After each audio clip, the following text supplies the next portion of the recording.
Okay, या YouTube चॅनलमध्ये तुमचं स्वागत आहे.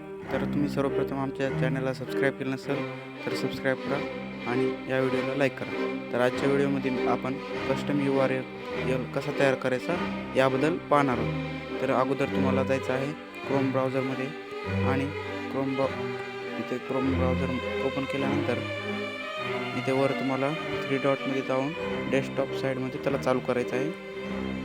डेस्कटॉप साईड चालू केल्यानंतर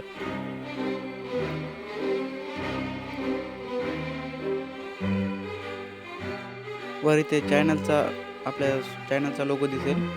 या लोगोवर तुम्हाला क्लिक करायचं आहे. लोगोला क्लिक केल्यानंतर इथं यूट्यूब स्टुडिओ दिसत आहे. त्या यूट्यूब स्टुडिओला क्लिक करा.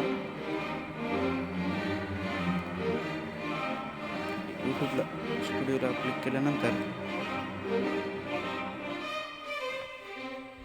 यूट्यूब स्टुडिओ ओपन केल्यानंतर इथं कस्टमायझेशन इथे खाली दिसत आहे, त्याला क्लिक करा. कस्टमायझेशनला क्लिक केल्यानंतर इथे समोर असं बेसिक इन्फॉर्मेशन दिसते आणि बेसिक इन्फो त्याला क्लिक करा. त्याला क्लिक केल्यानंतर इथे खाली दिसते तुम्हाला कस्टम URL. तर इथं कस्टम URL मी सेट केलेला आहे. तुम्ही पण इथे सेट करू शकता अशा पद्धतीने. हा कस्टम URL मोठा दिसतो, मग आपण इथं सेव्ह करू शकतो आपल्या चॅनलचा. आणि कस्टम URL सेव्ह करण्यासाठी तुम्हाला 100 सबस्क्रायबर पाहिजे आणि एक महिना अगोदरचं चॅनल पाहिजे. Thanks for watching.